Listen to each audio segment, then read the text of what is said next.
Guys welcome to my channel bank Nifty master.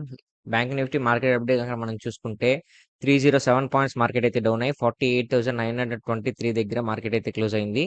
ఈ రోజు market లో మనకు లోయెస్ట్ లో వచ్చేసి 48,659, హైయెస్ట్ హై వచ్చేసి 49,607. ఈ రోజు మార్కెట్ కనుక మనం చూసుకుంటే ఈ రోజు మార్కెట్ అయితే హ్యూజ్ గా ఫాలో అయింది.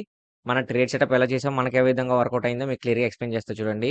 ముందుగా నేను మీకు ఏం చెప్పాను ఫ్రెండ్స్, మన ట్రేడ్ సెటప్ ఏం చెప్పానంటే మార్కెట్ అనేది ఫాలో అయ్యే ఛాన్స్ ఎక్కువ ఉంది. మనం వన్ డే క్యాండిల్ కనుక చూస్తే మార్కెట్ అనేది ఫాలో అయ్యే ఛాన్స్ ఎక్కువ ఉంది. రిజెక్షన్ అనేది ఇక్కడ యొక్క బయర్స్ యొక్క రిజెక్షన్ అనేది ఎక్కువ కనిపించింది కాబట్టి మార్కెట్ హ్యూజ్ గా ఫాలో అవుతుందని చెప్పాను. అదే విధంగా మార్కెట్ అయితే గ్యాప్ అప్ లో ఓపెన్ అయింది. గ్యాప్ అప్ లో ఓపెన్ అయ్యి స్ట్రైట్ గా మార్కెట్ అయితే రేజ్ అయిన తర్వాత మార్కెట్ అనేది హ్యూజ్ గా ఫాలో అయింది అనమాట. ఇక్కడ రిజెక్షన్ అయింది.